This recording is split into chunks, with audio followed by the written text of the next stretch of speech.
লাআনি ওয়ালাল ফাহিশি ওয়ালাল বিদ। মুমিন কখনো দোষারোপকারী হতে পারে না, অভিশাপকারী হতে পারে না, অশ্লীলভাষী মুমিন কখনো হতে পারে না। কথায় কথায় মায়েরা অভিশাপ দেয়, সন্তান যদি একটু কিছু করে সন্তান কেউ কথায় কথায় অভিশাপ দেয়, এমন মানুষ আছে না? না, দোষারোপ করে।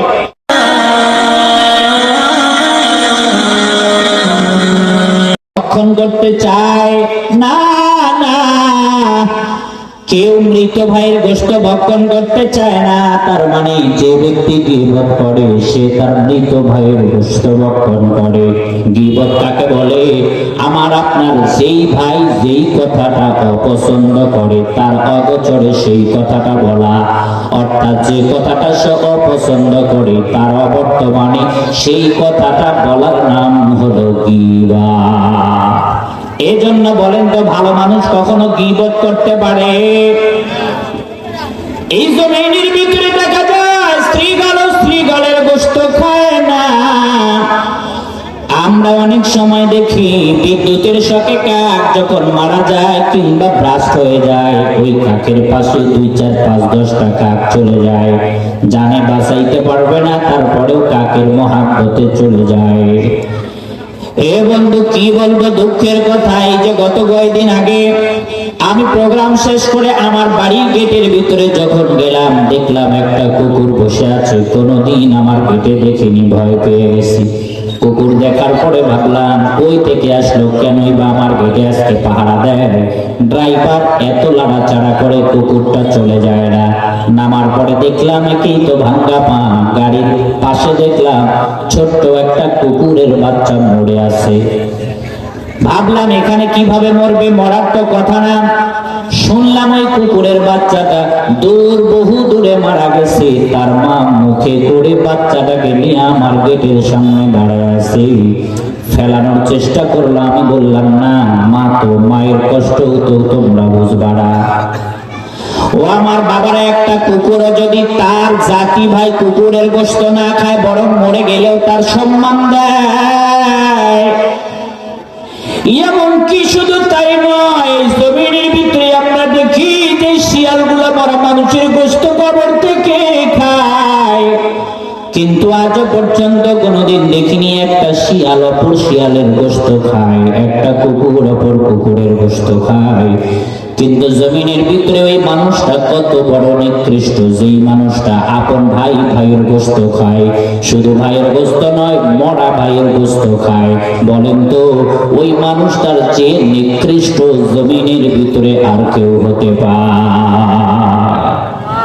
এজন্য রব্বুল আলামিন বলেন, তোমরা কি কেউ আইয়ুহিব্বু আহাদুকুম আইয়াকুলা লাহমা আখিহি মাইতান ফাকারিহতুমু, তোমাদের কেউ কি তোমাদের মরা ভাইয়ের গোশত খেতে চায়?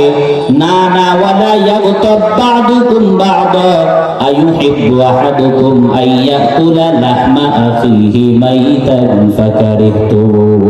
তোমরা যেমন একে অপর ভাইয়ের গোশত খেতে চাও না, তার মানে মনে রাখবা ভালো মানুষ কখনো গীবত করতে পারে? জোরে বলেন, গীবত করতে পারে? গীবত আমাদের কাছে এটা গীবত নয়, এটা মনে হয় যেন ঘি ভাত। ঘি দিয়ে ভাত খাইলে যেমন মজা, যে ব্যক্তি গীবত করে তার কাছে গীবতের তার চেয়ে আরো বেশি মজা। এক আল্লাহর ওলির গীবত করতো একজন সমাজের মানুষ। আল্লাহর ওলি মিষ্টির হাড়ি নিয়ে গীবতকারীর বাড়ি চলে গেছে। গীবতকারীর বাড়ি যাওয়ার পরে বলে, তুমি নাকি আমার গীবতকারী, এই জন্য তোমার বাড়ি আনলাম মিষ্টির হাড়ি। লোকটা এবার বলে, কি ব্যাপার, আপনার জন্য আমি গীবত করি, আপনি দিবেন আমার মাথায় বাড়ি? না দিয়ে আনলেন মিষ্টির হাড়ি। আপনি কি মিষ্টির মধ্যে শত্রুতা বশত ঔষধ মিশায় দিছেন নাকি মারামারি? আমরা হলে তো তাই বলতাম, কিন্তু তিনি বলে না না, মিষ্টির ভিতরে মিষ্টি আছে, কোনো তোমাকে মারার ঔষধ দেওয়া হয়নি। বলে তাহলে মিষ্টি কেন আনলেন? এবার লোকটা বলে, শোনো,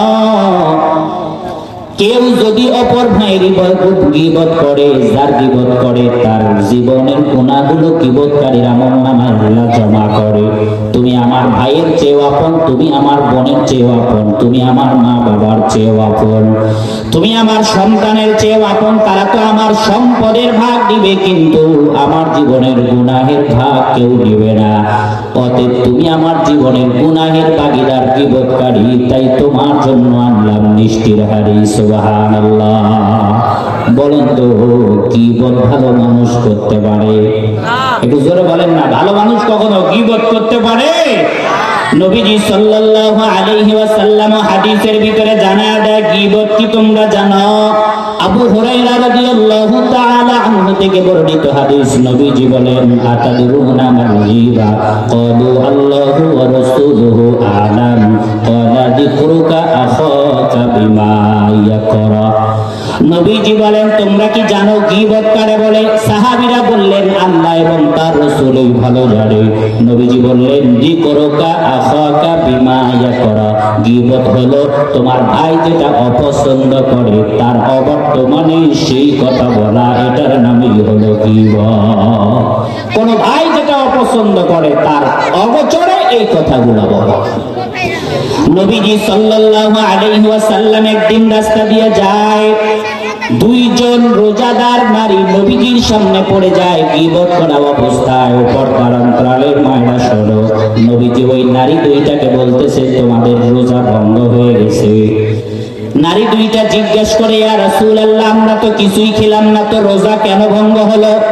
নবীজি সাল্লাল্লাহু আলাইহি ওয়াসাল্লাম বলে, তোমরা তো অপর ভাইয়ের গীবত করেছো, আর কেউ যদি অপর ভাইয়ের গীবত করে, গীবত করার কারণে মরা ভাইয়ের গোশত ভক্ষণ করে, অতএব তোমাদের রোজা নাই।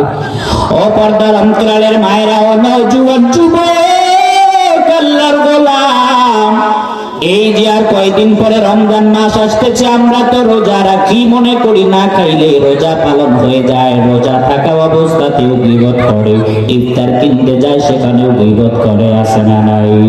বলেন তো গীবত শুধুমাত্র একটা গুনাহ নয়, বরং গীবত করলে নিজের জিন্দেগির আমলগুলোও ধ্বংস হয়ে যায়।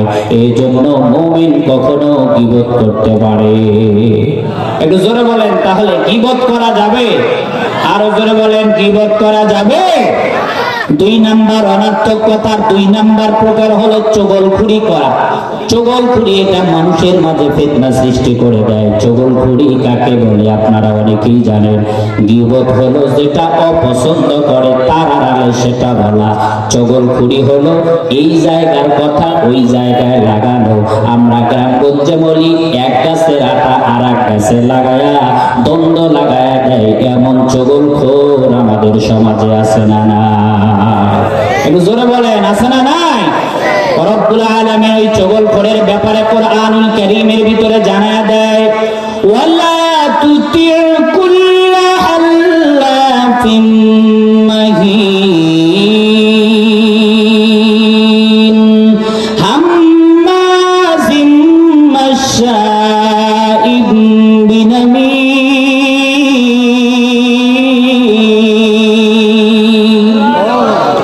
এজন্য চগলখুরি করা যাবে না। চগলখোর ব্যক্তিরা একে অপরের কাছে দ্বন্দ্ব লাগায় দেয়।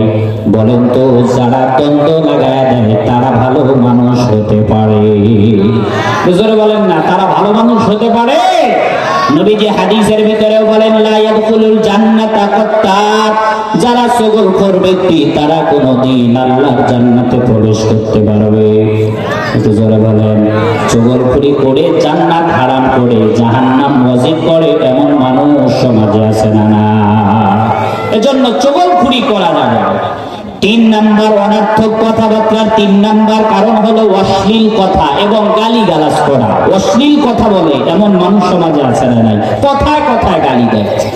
আল্লাহ রাব্বুল আলামিন তাদের ব্যাপারে বলেন, ওয়ালা তাসুবুল্লাযীনা ইয়াদউনা মিন দুনিল্লাহ। যারা অশ্লীল কথা বলে, কথায় কথায় গালিগালাজ করে, তারা কখনো ভালো মানুষ হতে পারে না। যদি বলেন আপনি গালি দিলেন, গালি দেওয়া তো খারাপ, তো ওই কথার জবাবটাও দেয় গালি দিয়ে। কোন অমুকের বেটা বলছে রে আমি গালি দিই, কথা কয় না কেন?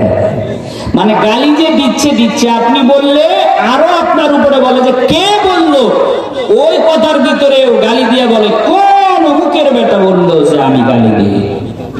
নবীজি হাদিসের ভিতরে বলেন লাইসাল মুমিনি বিত্তাআনি ওয়ালাল লাআনি ওয়ালাল ফাহিশি ওয়ালাল বিদ, মুমিন কখনো দোষারোপকারী হতে পারে না, অভিশাপকারী হতে পারে না, অশ্লীলভাষী মুমিন কখনো হতে পারে না। কথায় কথায় মায়েরা অভিশাপ দেয়, সন্তান যদি একটু কিছু করে সন্তান কেউ কথায় কথায় অভিশাপ দেয়, এমন মানুষ আছে না? না, দোষারোপ করে আর অভিশাপ দেয়, একে অপরকে অভিশাপ দেয়। এজন্য বলে কথায় কথায় অভিশাপ দেওয়া, দোষারোপ করা ভালো মানুষের কাজ হতে পারে আমার ভাইরা। এজন্য বলতেছিলাম রব্বুল আলামিন বলেন মা ইয়ালফিযু মিন কাউলিন ইল্লা লাদাইহি রাকীবুন আতীদ। এই জবানের প্রত্যেকটা কথা, প্রত্যেকটা বাক্য রবের কাছে আমানত। তুমি জবান দিয়ে যা উচ্চারণ করো সংরক্ষণ করার জন্য আল্লাহ তাআলা সদা প্রস্তুত তোমার কাছে ফেরেশতা রেখে দিয়েছে। তাই জবান দিয়ে মন চায় কথা বলা যাবে, কি বলতে হবে আজকে বলার সময় নেই, দিনের বেলা সময় কম, আমি নিজে অসুস্থ। হযরত আসতেছেন ইনশাআল্লাহ, রাস্তার ভাইরা চলে আসেন। আমি আপনাদেরকে বলছি বাবা, এই যে মাহফিল হয়েছে বলেন তো তাতে আপনারা খুশি না বেজার?